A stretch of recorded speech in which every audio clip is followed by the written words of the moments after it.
frère, ma soeur, tu es béni au nom de Jésus. Amen. Tu peux te tourner et regarder celui qui, ou celle qui est à côté de toi et lui dire tu es béni dans le nom de Jésus. Bienvenue dans le nom de Jésus. Allez. Tu es béni mon frère.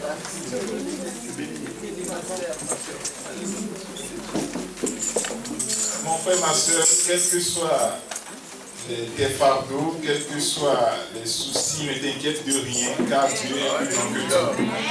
Amen. Notre Dieu, il est au-dessus de tout. C'est à ce Dieu que nous sommes encore venus ce matin, et tu ne repartiras pas comme tu étais venu. Tu repartiras transformé pour la gloire de son nom. Amen. Et donc, nous allons nous plonger une fois de plus dans la parole de Dieu. Et nous allons découvrir certaines qualités de notre Dieu encore aujourd'hui. Et nous allons du coup voir que notre Dieu, ce n'est pas ce Dieu, c'est Dieu avec petit d qui ne se soucie pas de leurs adeptes, de leurs enfants. Mais nous, notre Dieu, nous avons ce Dieu qui se préoccupe de ta sécurité. Amen. Amen. Il se préoccupe de toi. Il se préoccupe de ta sécurité. Et il veille sur ta sécurité. Et il a démontré tout au long de l'histoire. Nous allons voir qu'avec au temps de Noé déjà, où il y avait plein de péchés dans le monde, où Dieu s'était résolu de mettre fin au monde par le déluge, nous voyons très bien qu'en ce moment, il y avait quand même un homme fidèle à Dieu, un enfant de Dieu, que Dieu ne voulait pas détruire. Alors, Dieu avait sur sa sécurité en lui traçant un chemin de salut, en lui préparant un lieu de refuge. C'est la raison pour laquelle il s'était tourné vers Noé pour lui dire, mais je ne te le cache pas, mon serviteur, je vais mettre fin à ce monde. Alors je te conseille de te faire une arche. Et c'est ce que Noé a fait.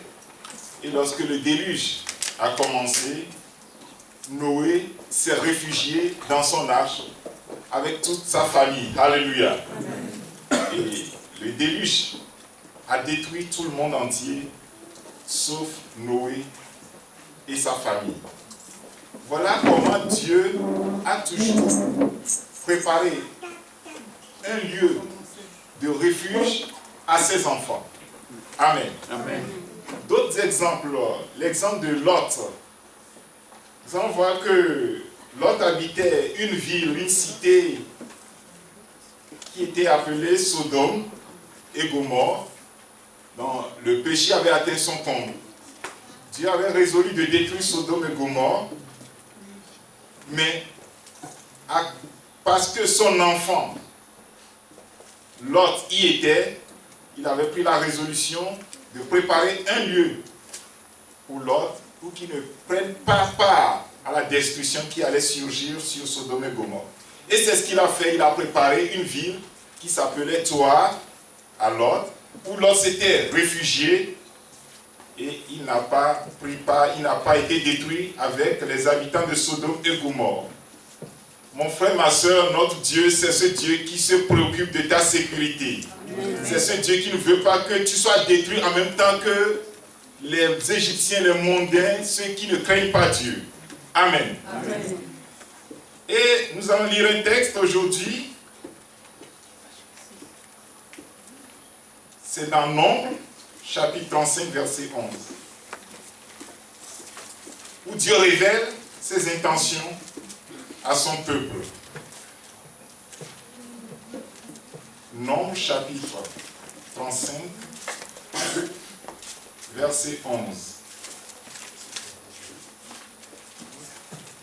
Celui qui le trouve pourra nous le lire. Nombres, chapitre 35, verset 11.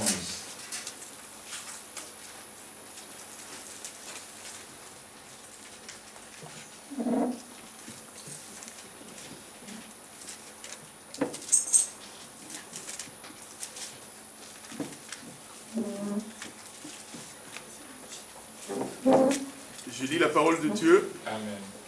dans Nombre 35, 11. La parole de Dieu déclare: vous vous établirez des villes qui soient pour vous des villes de refuge, où pourra s'enfuir le meurtrier qui aura tué quelqu'un involontairement. Amen. Amen. En fait, le thème de notre message ce matin, c'est les villes de refuge. Le refuge. Et le refuge, c'est un lieu où l'on se met à l'abri des calamités, des dangers. Et Dieu disait à son peuple Israël, lorsque Israël s'établissait sur la terre promise, vous n'aurez pas seulement de simples villes, mais vous aurez certaines villes qui seront dites des villes de refuge.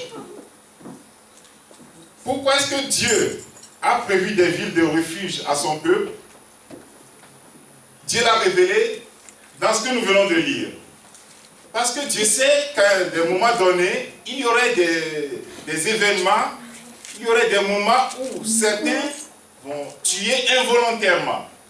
Et ceux-là qui auraient tué, qui tueront volontairement, involontairement, ou sans préméditation, ils pourront s'enfuir dans les villes d'accès, dans les villes de refuge, pour ne pas être poursuivis, ou bien pour ne pas être tués par les vengeurs de sang.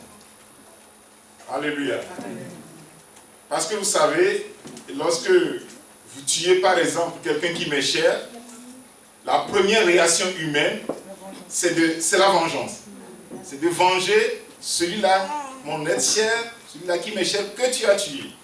Alors, Dieu, pour éviter ça, il a prévu des villes de refuge.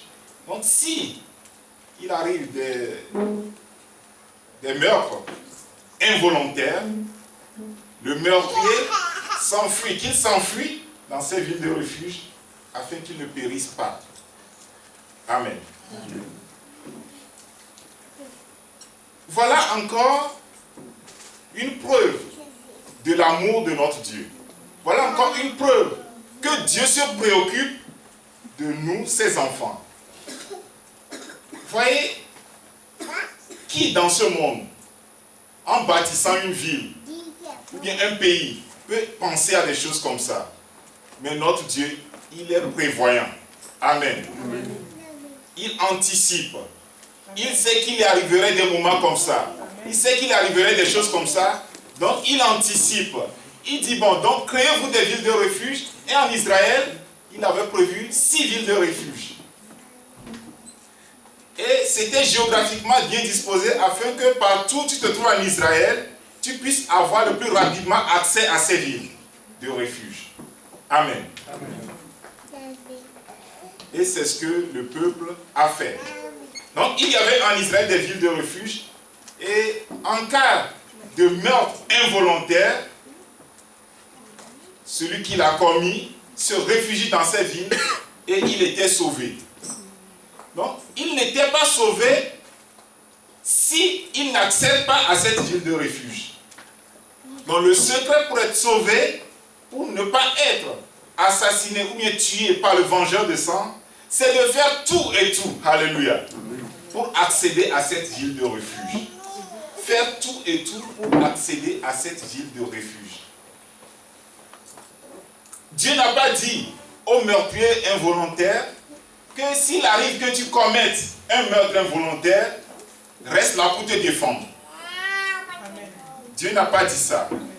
Dieu n'a pas dit de rester là pour résister aux vengeurs de sang. Tu ne pourras pas résister aux vengeurs de sang. Parce que le vengeur de sang, il est si furieux. Alléluia. Amen. Même si tu connais quelqu'un très faible physiquement, s'il arrive des moments où il doit se venger, il devient extrêmement furieux et fort. Tu ne peux pas lui résister. Donc c'est pourquoi Dieu, dans sa sagesse, alléluia, dans sa préscience, dans son omniscience, il a prévu des villes de refuge pour que vous vous y réfugiez afin d'échapper aux vengeurs de sang. Donc la ville de refuge de Noé, c'était son arche. La ville de refuge de Lot, et de sa famille, c'était toi. La question pour nous aujourd'hui, quelle est nous, aujourd'hui, notre ville de refuge? Amen. Quelle est nous, aujourd'hui, notre ville de refuge? Avons-nous besoin, nous aussi, de villes de refuge aujourd'hui? Est-ce que l'humanité a besoin des villes de refuge aujourd'hui? La réponse est bien sûr oui. Plus que jamais, l'humanité aujourd'hui a besoin de refuge. Et nous sommes dans la situation de ces meurtriers involontaires.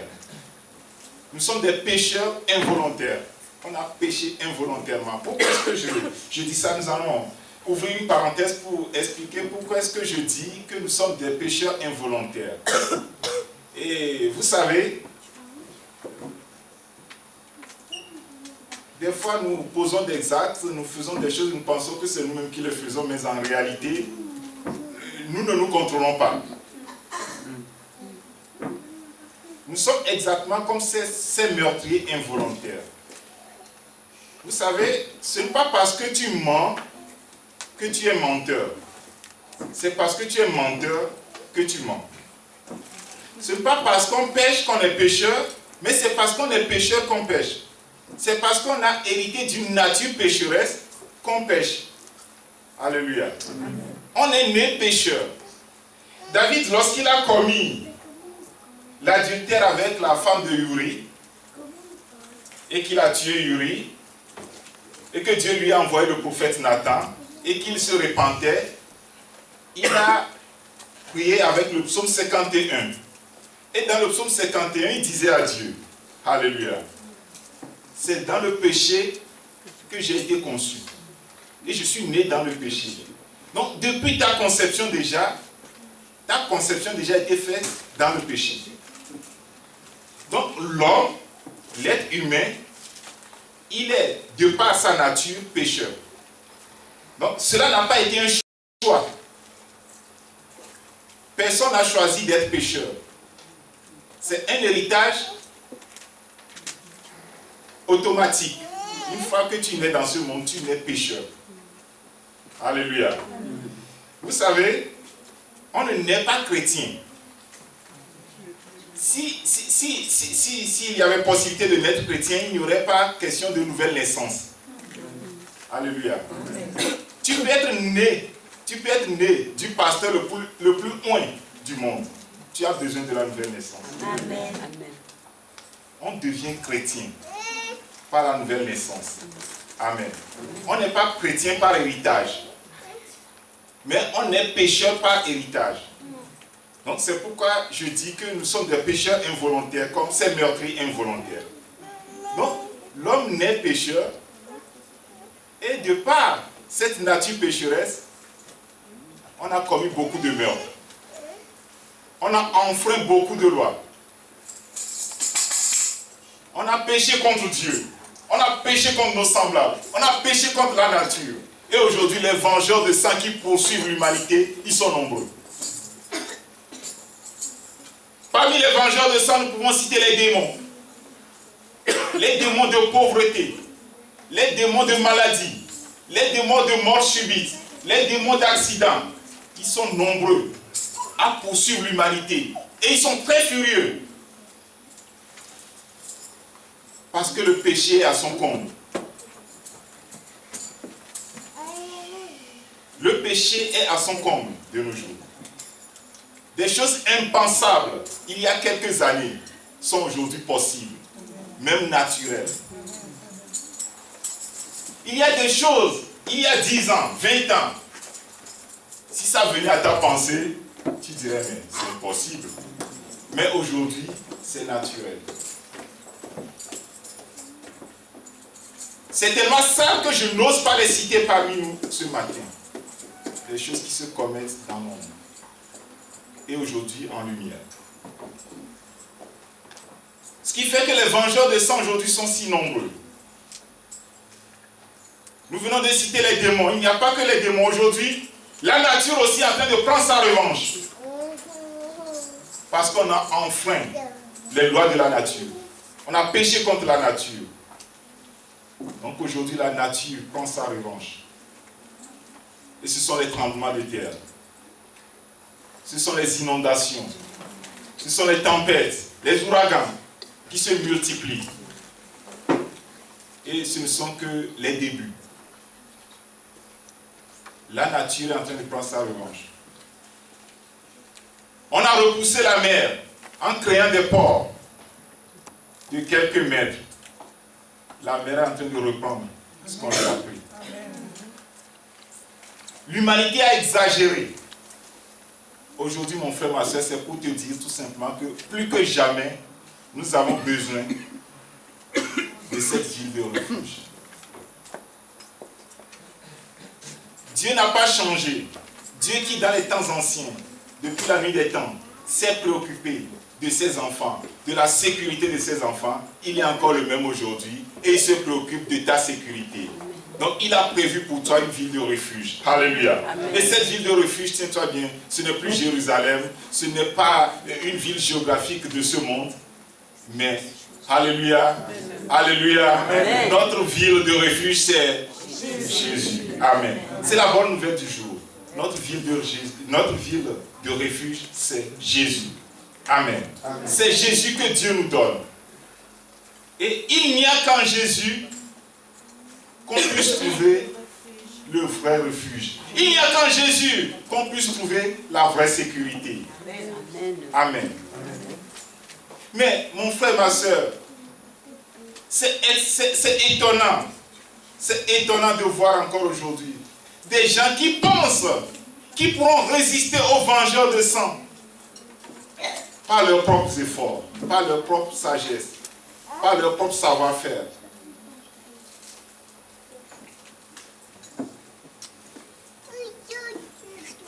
C'est stupide de penser qu'on pourra résister à ces vengeurs de sang si furieux. C'est les méconnaître.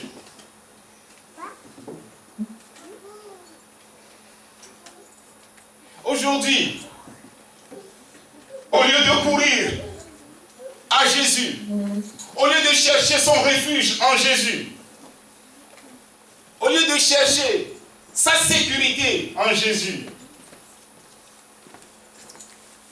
l'homme est en train de chercher son refuge dans les choses qui ne peuvent pas garantir leur sécurité. Amen. Vous allez voir des tremblements de terre et les gens qui passent leur temps à construire des bâtiments qui peuvent résister au tremblement de terre. Quel est le bâtiment qui peut résister au tremblement de terre? C'est n'importe quoi. On s'amuse. Les gens cherchent encore leur sécurité, leur refuge dans les choses de ce monde. Les gens cherchent leur sécurité, leur refuge dans leurs semblables. Il y a certains qui disent, une fois, ils vont faire tout. Et eux, c'est leur souci, leur préoccupation, c'est d'être amis aux autorités d'un pays. S'ils sont amis du président de la République, s'ils sont amis du Premier ministre, s'ils sont amis d'un ministre, du ministre de la Sécurité, leur sécurité est garantie. C'est n'importe quoi. Même le ministre de la Sécurité, il n'est pas garanti. Lui-même, il cherche un refuge. Même le président de la République cherche un refuge. Seulement, ils ne vont pas te le dire, sinon tu seras découragé. Ils le cachent. Sinon, personne n'est en sécurité dans ce monde. Seul est en sécurité celui qui trouve son refuge en Dieu. Amen. Amen. Amen. Amen. On va lire le psaume 46, verset 1. Psaume 46, verset 1.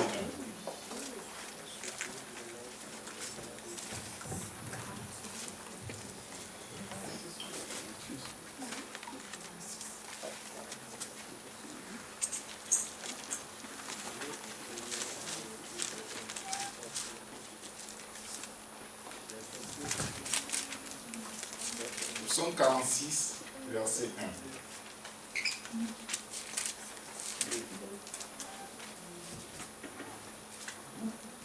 Oui. Dieu est pour nous un refuge. Amen. Amen. Écoutez bien. Reprends.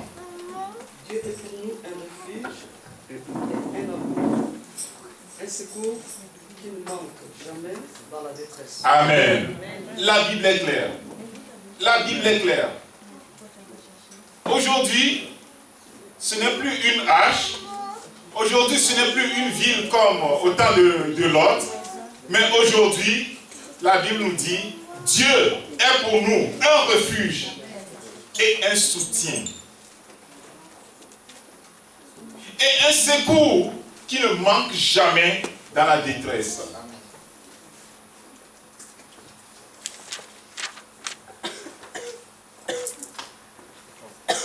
Si jusqu'aujourd'hui, il y a parmi nous un frère ou une sœur qui n'a pas Dieu pour refuge, il est encore temps. Le temps est encore favorable pour qu'il le fasse le plus rapidement possible. Prendre Dieu comme son refuge. Et non les talismans. Et non les marabouts. Et non l'argent. Et non le matériel et les richesses de ce monde. Mais Dieu est Dieu seul comme refuge. Amen. Amen. Amen. Et celui qui a Dieu comme refuge, je vous dis, je vous assure, sa sécurité est garantie. Amen. Celui qui a son refuge en Dieu, il n'a plus rien à faire avec les vengeurs de sang. Il a échappé aux vengeurs de sang. Amen. Amen. Mais celui-là qui veut lutter de ses propres forces, celui-là qui veut être hors de Jésus, alors il a toujours affaire aux vengeurs de sang. Et il peut être atteint à n'importe quel moment. Amen. C'est pourquoi le conseil le plus précieux qu'on puisse te donner aujourd'hui, c'est de prendre refuge le plus rapidement en Jésus, afin d'être épargné, afin de ne plus être atteint par les vengeurs de sang qui sont si furieux aujourd'hui.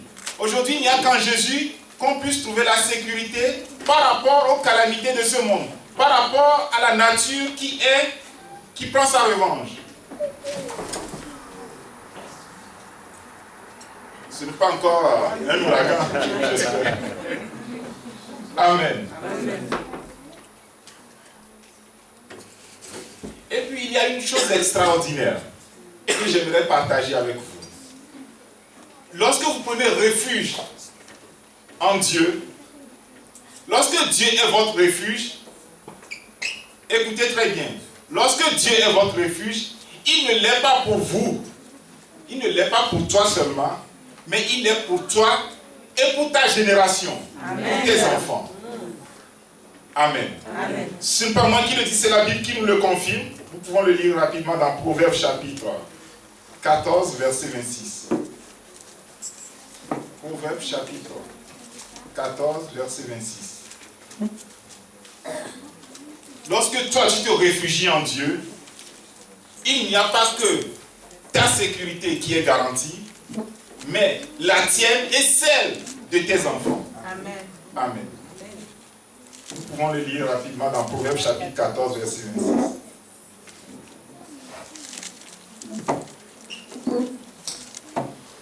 Je lis la parole de Dieu dans le Proverbe 14, 26.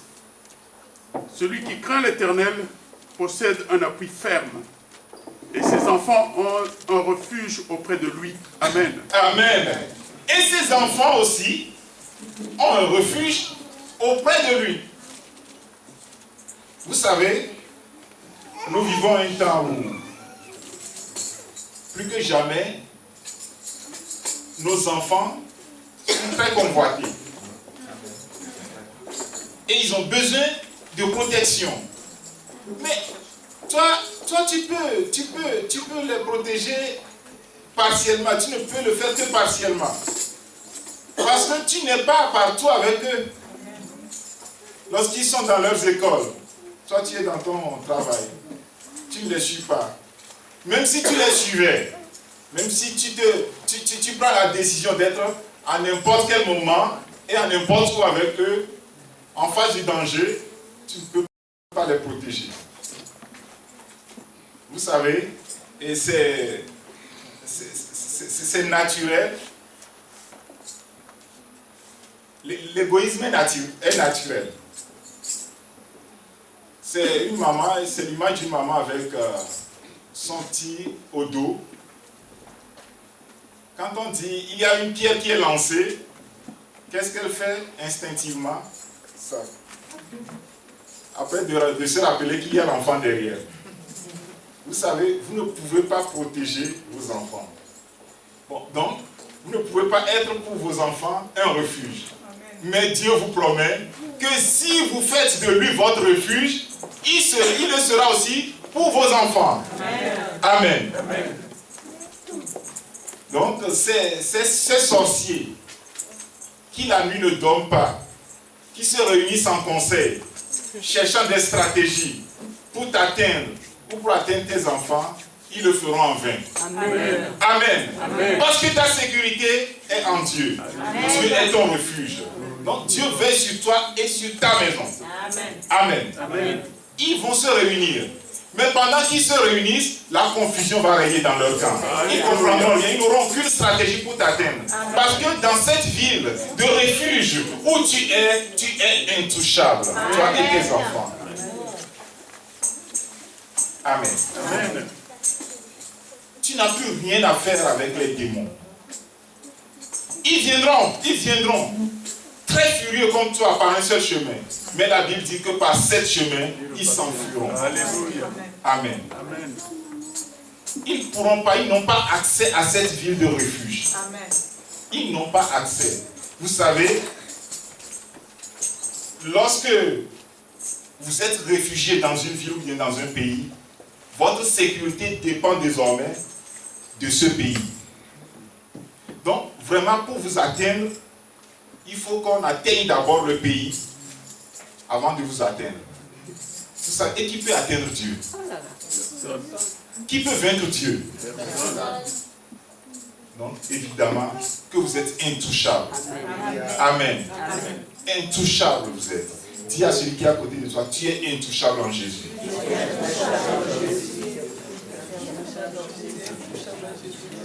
S'il en est ainsi, il ne reste qu'une seule stratégie au diable.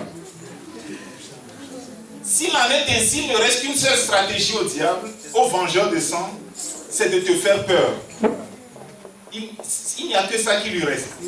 Il ne peut pas te toucher. Bon, maintenant, de l'extérieur de la ville, il va te faire peur, c'est tout. Il va te faire croire qu'il peut t'atteindre. Il va te faire croire que si tu ne fais pas attention, il va t'atteindre. Il va te faire croire que si tu ne pries pas 24 heures sur 24, il va t'atteindre. Il va te faire croire que si tu ne lis pas la Bible, tous les jours, il va t'atteindre. Il n'y a que cette stratégie qui lui reste.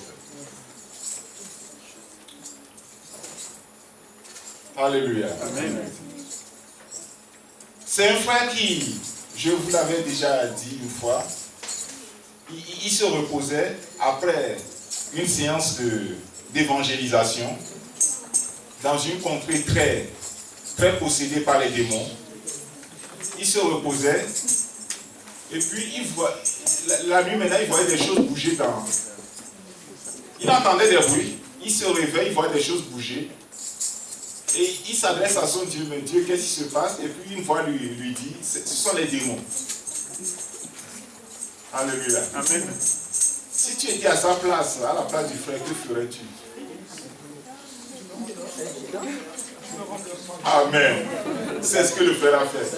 Il dit, mais oh Dieu merci, si ce ne sont que les démons, donc il reprend sa couette et il continue son sommeil. Satan s'est énervé. C'est extraordinaire. J'apprécie Dieu pour votre niveau spirituel. Amen. J'ai posé cette question dans d'autres églises. Vous savez la réponse qui m'a été donnée. On se réveillerait et on le chasserait. On prierait jusqu'au lendemain matin. Oh là là. Ne perdons plus le temps avec les démons. Ils sont vaincus. Amen. Ils sont dépouillés. Amen. Ils sont publiquement livrés en spectacle. Amen. Nous avons notre refuge en Dieu. Amen. On n'a plus rien à faire avec eux. Amen. Amen. Amen. Ils sont hors de la ville. Amen. La ville où nous sommes, Satan n'a pas accès. Amen. Amen. Amen. S'il essaie, il va se faire brûler. Amen. Amen. S'il essaie, il va se faire brûler. Donc nous sommes en sécurité parfaite. Amen. Sécurité garantie pour toi et pour ta progéniture. Amen. Amen. Amen. Amen. Amen. Gloire à Dieu. Donc ne crains rien. Ne crains rien. Ta sécurité est garantie. Non seulement nous avons une sécurité garantie dans cette ville de refuge où nous sommes, nous avons aussi autre chose qu'on n'avait pas espéré, mais que Dieu nous le confirme ce matin. Amen. Nous allons le lire dans le psaume, je crois que c'est dans le psaume 34.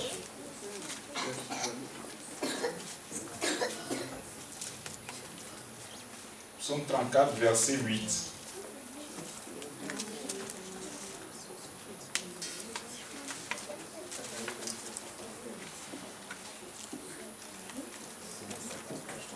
Psaume 34, verset 8.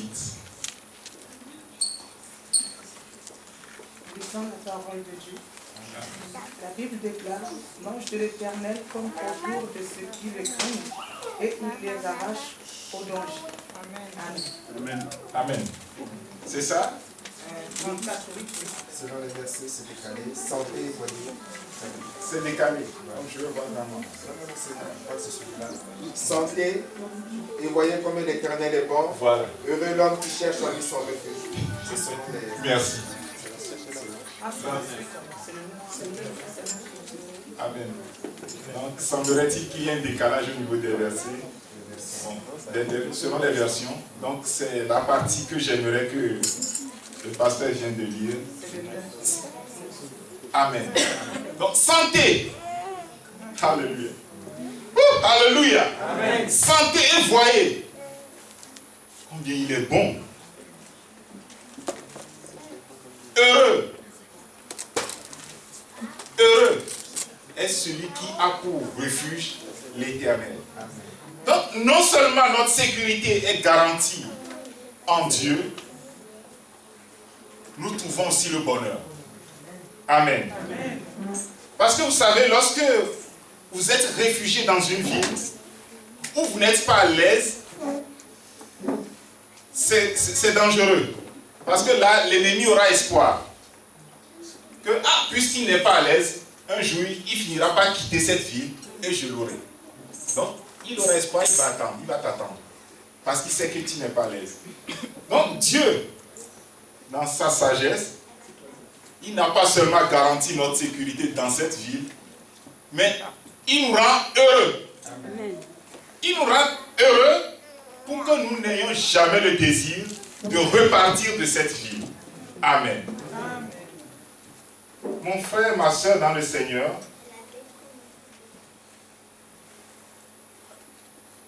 si tu as pris refuge en Jésus, est-ce que tu as déjà goûté ce Jésus? Est-ce que tu l'as déjà senti? Mon frère, ma soeur, il le faut. Alléluia.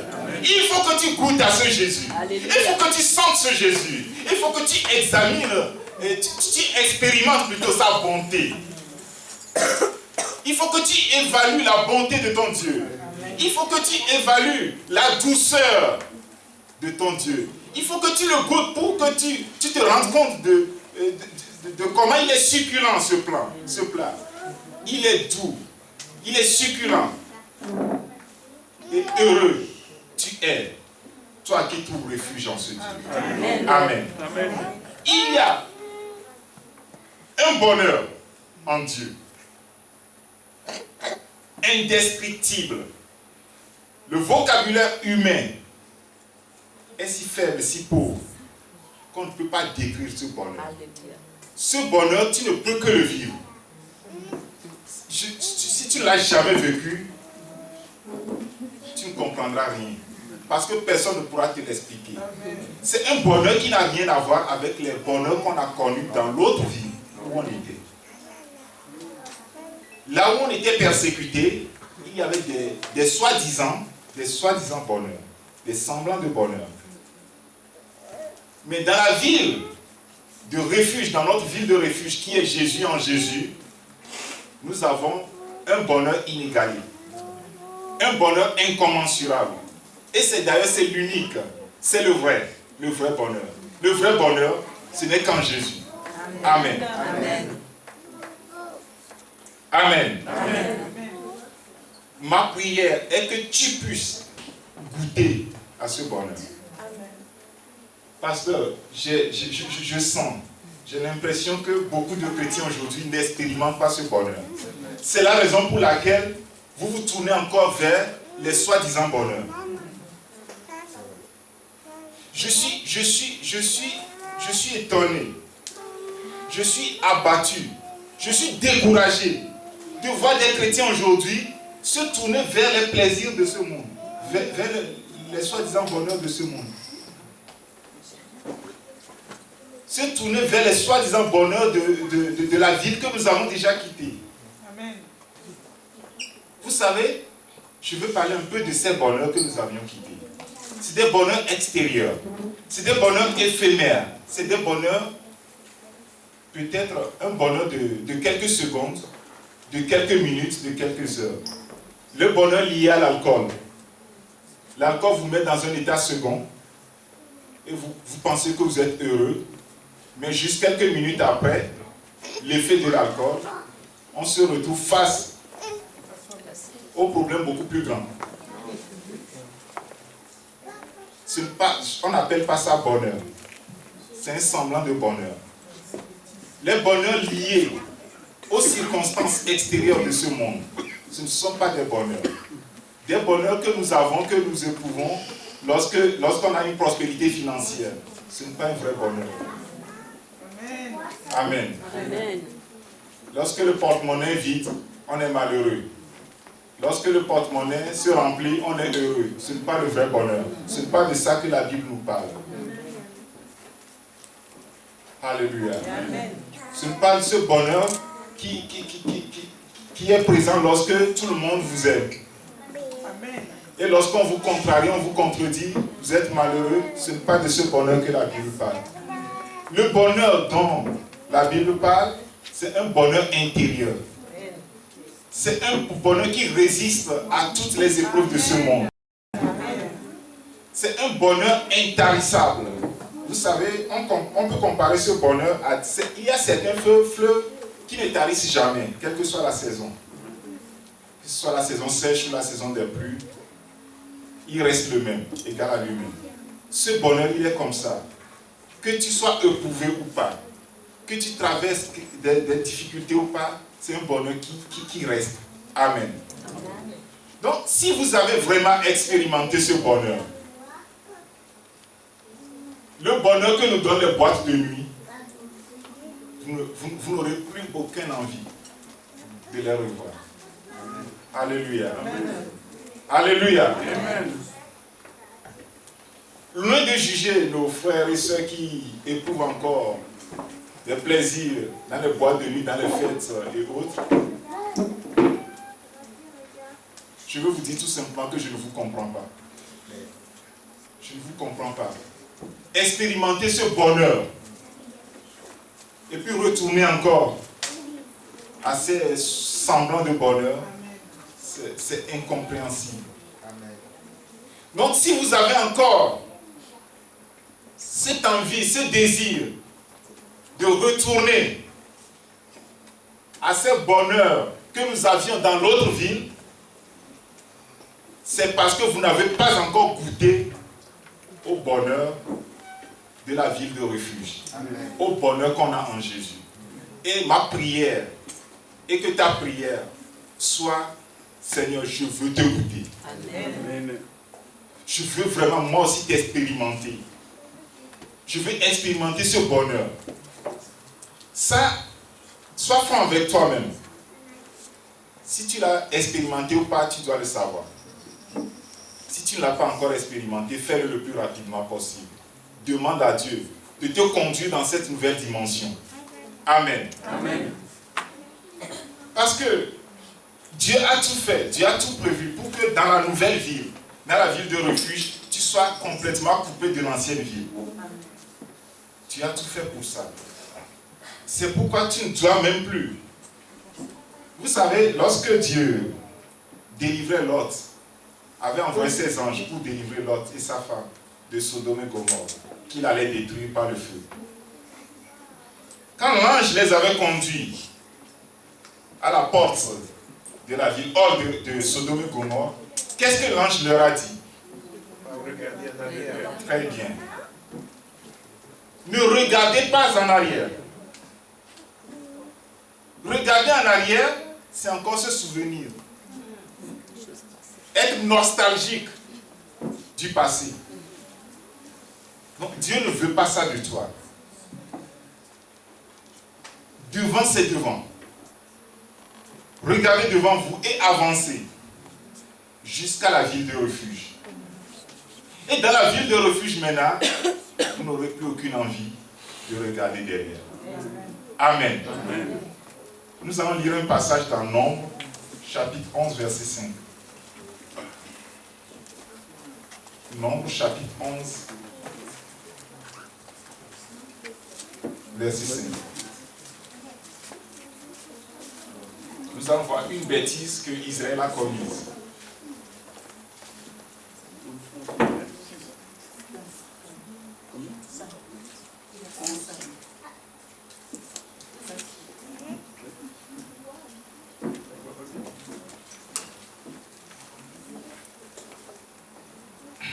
Nombres, chapitre 11, verset 5.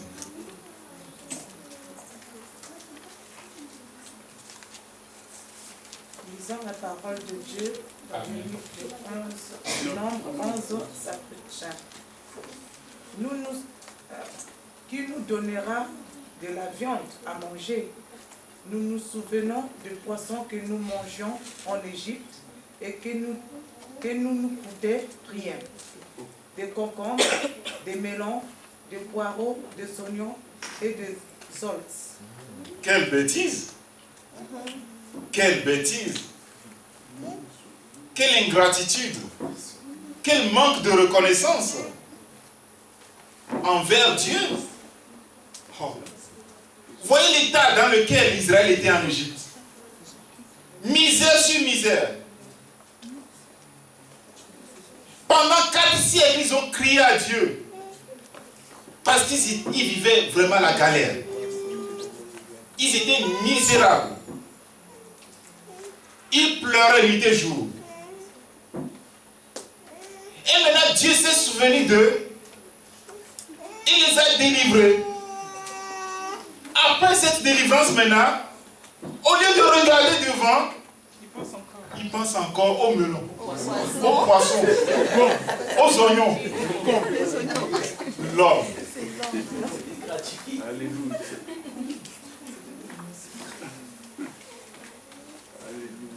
Qu'est-ce que l'homme veut au juste?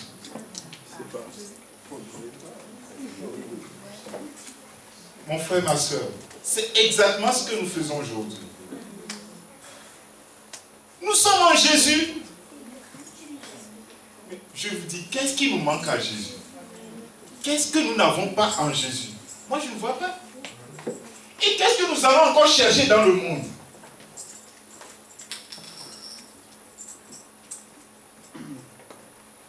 Je ne sais pas. Si c'est pour danser, on danse mieux dans le Seigneur.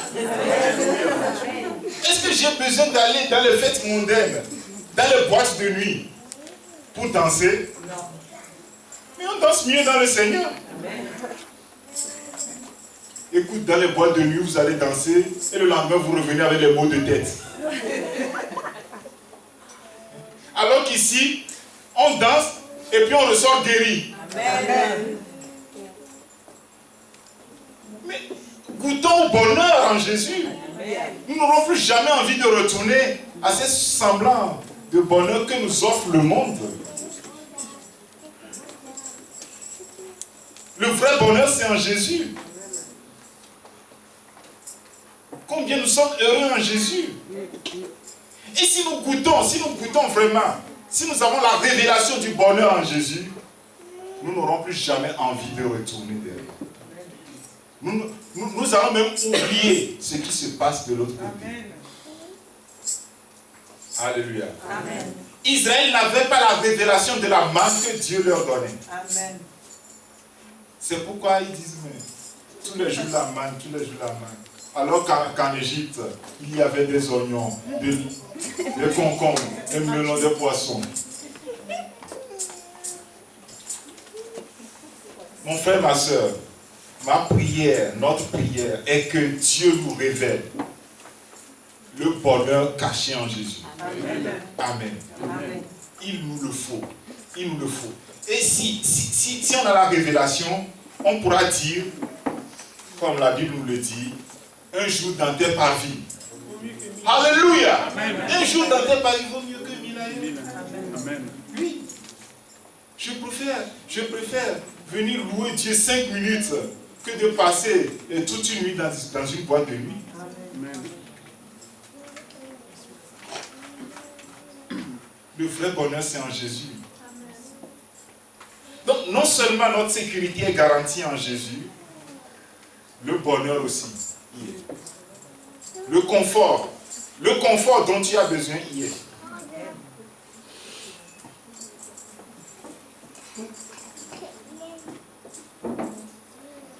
En Jésus que j'ai trouvé ce que je n'espérais pas. En Jésus j'ai trouvé ce que je n'espérais pas. Mon frère, en Jésus que j'ai trouvé ce que je n'espérais pas. En Jésus j'ai trouvé ce que je n'espérais pas. Oh, il m'a donné la vie. La vie. Il m'a donné la paix. Oh, il m'a donné la joie. Oh, gloire à son nom. Alléluia. En Jésus, j'ai trouvé ce que je n'espérais pas. En Jésus, j'ai trouvé ce que je n'espérais pas. Oh, en Jésus, oui, j'ai trouvé ce que je n'espérais pas. En Jésus, j'ai trouvé ce que je n'espérais pas. Il m'a donné le ciel. Il m'a donné l'esprit. Il m'a donné la foi. Oh, gloire à son nom. Alléluia. En Jésus, j'ai trouvé ce que je n'espérais pas. En Jésus, j'ai trouvé ce que je n'espérais pas. Oh, en Jésus, j'ai trouvé ce que je n'espérais pas. En Jésus, j'ai trouvé ce que je n'espérais pas. Oh, il m'a donné des frères. Il m'a donné des sœurs. Oh, il m'a donné des frères. Oh, grâce à son nom. En Jésus, j'ai trouvé ce que je n'espérais pas. En Jésus, j'ai trouvé ce que je n'espérais pas. En Jésus, j'ai trouvé ce que je n'espérais pas. En Jésus, j'ai trouvé ce que je n'espérais pas. Amen. Voilà. Voilà, on venait à Jésus juste pour la sécurité. Amen. On venait à Jésus pour échapper aux sorciers. Amen. On venait à Jésus pour échapper aux calamités de ce monde. Amen. Mais maintenant en Jésus, on découvre encore beaucoup d'autres choses. Amen. On découvre le bonheur, le vrai d'ailleurs. Amen. Alléluia. Amen. Mon frère, ma soeur, nous sommes gâtés. Amen. Pour finir mon message, j'aimerais te dire que si vraiment tu es réfugié de cette ville, c'est-à-dire tu as fait de Jésus ton refuge, si quelque chose t'arrive, évite de penser que c'est le diable qui est en train d'avoir raison de toi. Amen. Non. Dieu est au contrôle. Amen. Dans cette ville, rien n'échappe à Dieu. Amen. Il veille au grain. Amen. Donc, tout ce qui t'arrive, toi rends gloire à Dieu. Amen. Rends grâce à Dieu pour tout ce qui t'arrive. Amen. Sauf si tu n'es pas dans cette ville. Toi-même, tu le sais. Et si tu n'es pas dans cette ville, profite de ce moment et fais ton entrée dans cette ville. Tu n'as pas à tuer un mouton ou un bœuf. C'est simple. Il suffit de mettre ta confiance en Jésus. Amen. Uniquement ta confiance en Jésus t'ouvre les portes de cette ville. Amen. Amen. Amen. Mon frère, ma soeur, tu as la sécurité éternelle et tu as le bonheur éternel. Alléluia. Le bonheur que rien ne peut te prendre. Le bonheur que rien ne peut te ravir. Tu es heureux. Tu es le plus heureux au nom de Jésus. Tu es béni. Amen.